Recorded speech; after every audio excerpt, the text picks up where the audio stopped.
salatku, ibadahku, hidupku dan matiku lillahi rabbil alamin, hanya untuk Allah. Waduh, kok kayaknya pangeran itu butuh ibadahmu.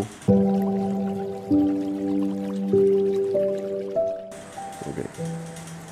Wa qauluhu ta'ala ihbitu ba'dukum li ba'din adu. Jadi al-hubut tadi di sini adalah menjelaskan awal dari keberadaan manusia di dunia ini.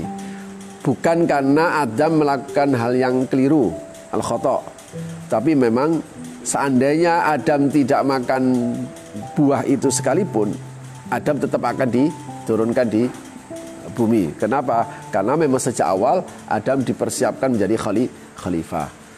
Cuma yaitu gara-gara melanggar perintah Allah, jadi akhirnya dia cepat kehilangan. Fa'akhrajahuma mimma kana fih. Dia kehilangan dari apa yang dia miliki. Bismillah. Nah, selanjutnya adalah al-hubud. Kita ini repot memang ya. Kita sering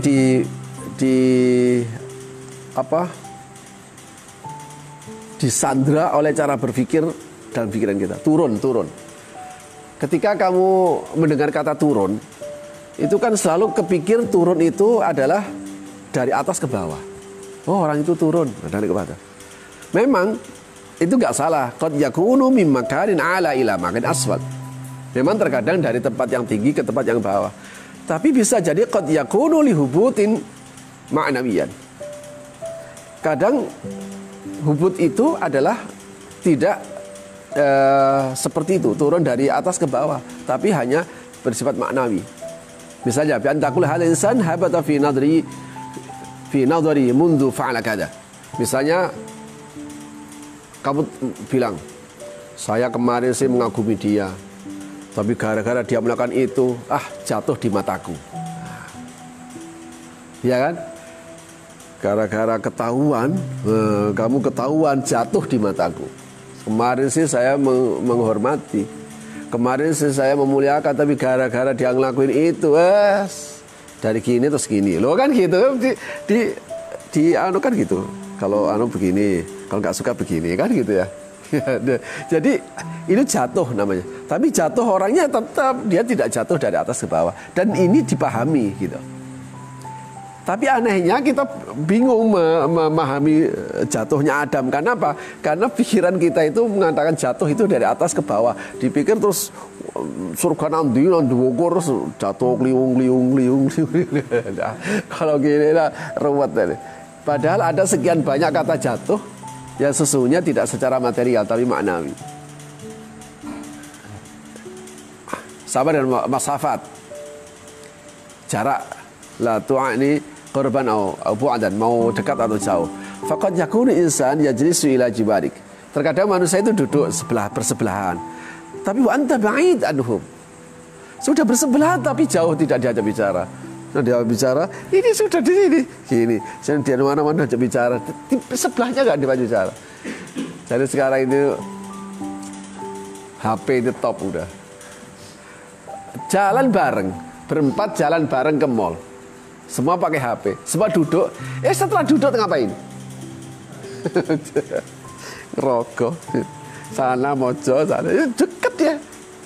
Yang dekat gak diajak bicara, tapi yang jauh diajak bicara. Yang dekat atau tidak HP. Dia yang dekat, dia tidak merasa dekat. Tapi qad yakunu hunaka insan ba'id. Terkadang ada manusia yang sudah jatuh ba'idun angka bimi'atil amyal, beratus mil, jauh. Tapi ternyata dia dekat. Dia memang jauh, Pak, tapi dia rasanya dekat di hati. Walakinnahu qaribun la qalbik. Dia memang jauh, Pak, tapi saya itu Masya Allah rasanya dekat sekali dekat. Ya karena saking rindunya. Wasawun kal hubud matian wa ma'nawiyan. Mau jatuh itu bermateri atau imateri, atau jatuh secara fisik atau non fisik, jatuh dalam arti hakiki, jatuh dan sebagainya itu nggak penting. Yang penting fa inna hadatsul basyira adam muhimmat wa yang jelas bahwa ini adalah awal dari tugas Adam untuk menjalankan tugasnya di bumi sebagai khalifah. Wal adawatu bainal iman wal kufr mustamirrah. Karena itu, selama manusia ini ada, selama itu pula pasti ada permusuhan antara bainal kufri, bainal iman wal kufr. Makanya Allah pun juga tidak ingin manusia yang mukmin benar tadi itu campur dengan munafik. Maka anallahu liyadharal mu'minina ala ma antum alaih hatta yamizal khabitha minat thayyib. Tak mungkin Allah membiarkan campur mukmin dan munafik hatta yamizal khabitha minat thayyib, sampai Allah memisah mana yang benar, mana yang busuk, mana yang baik, mana yang imannya benar, mana yang imannya sepuhan. Makanya kalau ada emas itu kan warnanya kuning. Emas itu warnanya kuning, tapi setiap warna kuning adalah emas, kan gitu. Gelang emas itu pasti warnanya kuning, kecuali emas putih ya. Ini terkecuali. Ini kita bicara secara umum. Gelang emas itu warnanya kuning, tapi tidak setiap gelang yang warna kuning itu pasti emas, nah, kan gitu. Kalau seandainya kamu bawa gelang yang warnanya kuning tadi, bilang, Pak, saya mau jual gelang saya. Tukang emasnya untuk memastikan kalau gelang itu emas itu dia ngapain? Pasti dia akan tanya, suratnya mana? Karena dia barang berharga. Kamu bilang, waduh, lupa Pak, ketelingsut, tidak tahu hilang di mana. Kalau kamu penjual emas, kamu harus melakukan apa? Percaya begitu aja? Iya, kalau mau nabi bisa dipercaya.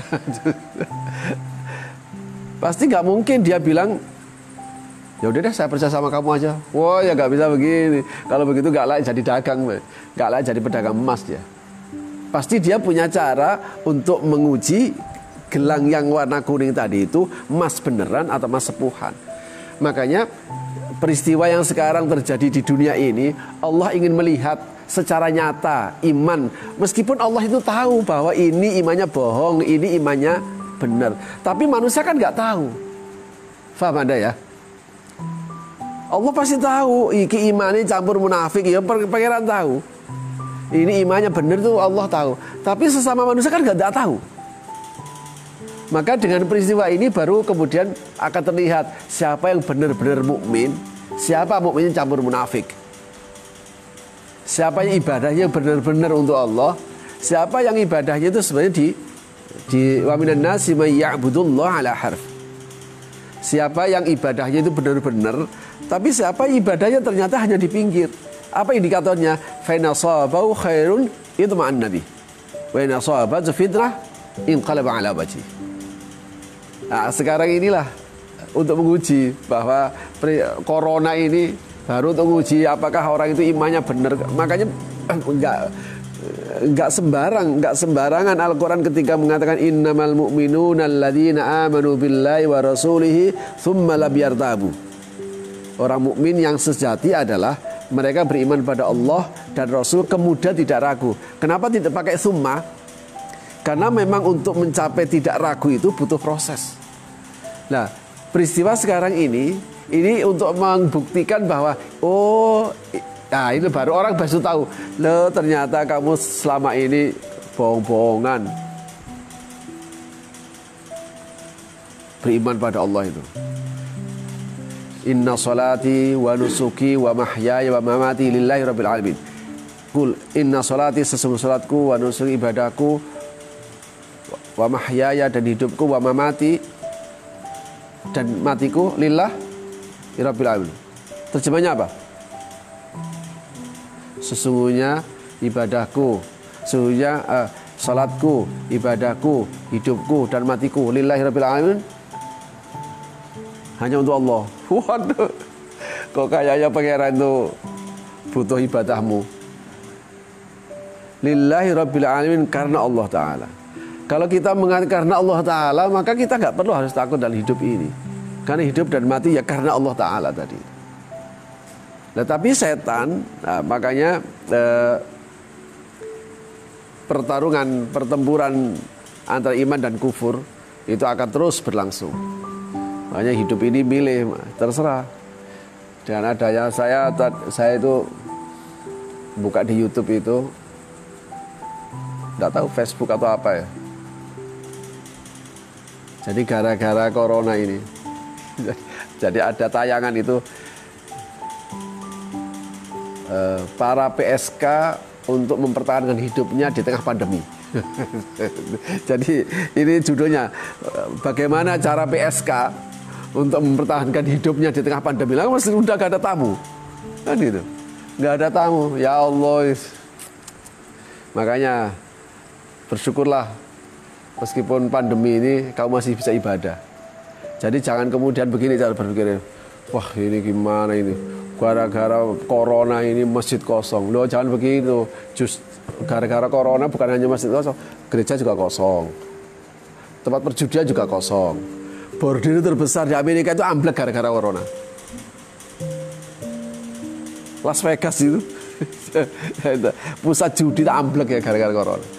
Ya cara pangeran untuk membersihkan begitu itu. Sekaligus, nah kalau kita punya iman, kita punya Allah dan kita berdoa loh gitu, kan gampang. Apa susahnya Allah kalau dulu kuasa, sekarang juga kuasa, besok juga kuasa. Kenapa? Karena sifatnya Allah iltizam, dia tetap dan pasti akan terjadi.